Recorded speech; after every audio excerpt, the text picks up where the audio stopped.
Hello everybody, Matt Hobo here, and today we will be talking about the integrals of products of sines. So we will be discussing the definite integral from 0 to 2 pi of sine mx into sine nx dx.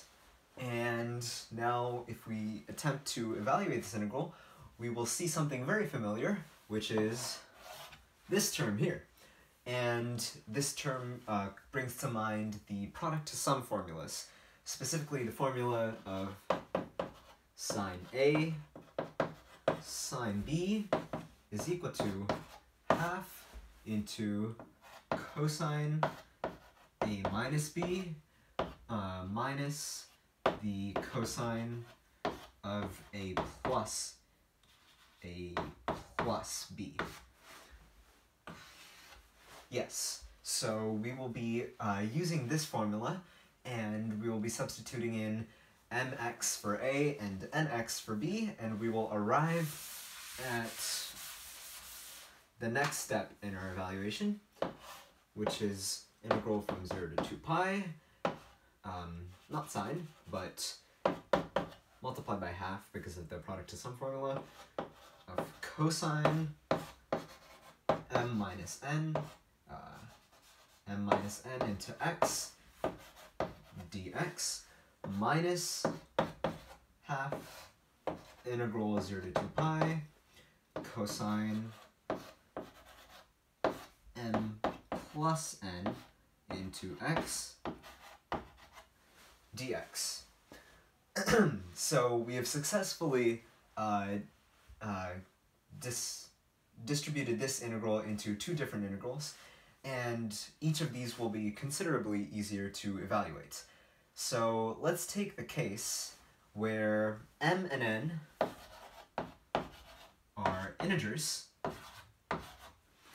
and let's take the case where m is not equal to plus or minus n, and we'll see why this is relevant pretty soon.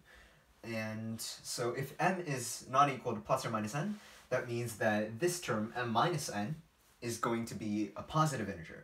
Not a positive integer. M minus n is going to be a non-zero integer.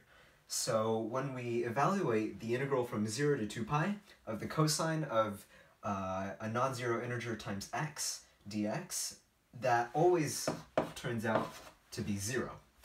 And likewise here, so if we have m not equal to plus or minus n, and if we evaluate the sum of m plus n, and we take integral 0 to 2 pi of the cosine of that times x, then that is also going to equal 0. And if this is unfamiliar to you, then you can refer to the Math Hobo video on the integral of sines and cosines. So both of these will equal 0 for this case. So if this case holds true, then this entire function evaluates to 0, because both of these constituent terms each evaluate to 0. Now let's discuss what happens when m is equal to positive n.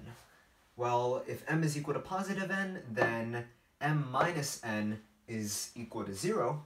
So then we have to evaluate the integral from 0 to pi of cosine of 0x dx. And 0x is simply 0, and the cosine of 0, as we all know, is 1. So then we have the integral from 0 to 2 pi of 1 dx, and as we all know, that is simply 2 pi, and then we have our coefficient 1/2 here, so 1/2 times 2 pi is simply equal to pi. So this term, when m is equal to positive n, evaluates to pi. And this term, when n is equal to positive n, so this is going to equal 2n, and cosine of 2nx dx, the integral from 0 to 2 pi, is always going to equal 0, because 2n is a integer. So this entire term is going to equal 0. And when we subtract off 0, we get left with pi. So if m equals n, we have pi. And if m does not equal plus or minus n, we have 0. And let me erase some things here.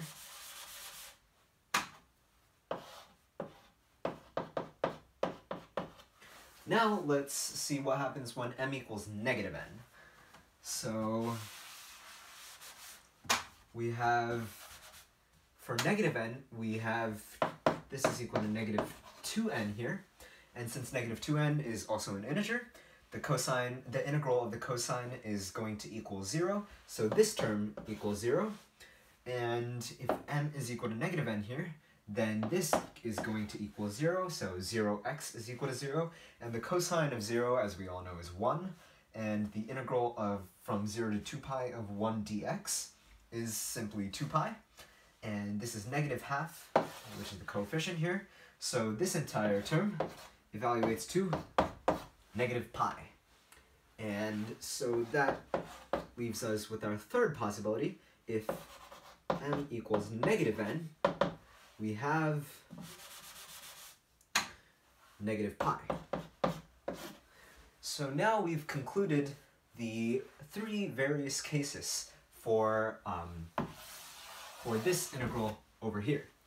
And the 3 cases are, if m is not equal to plus or minus n, we have 0, and if m is equal to n, we have pi, and if m is equal to negative n, we have negative pi. Thank you very much.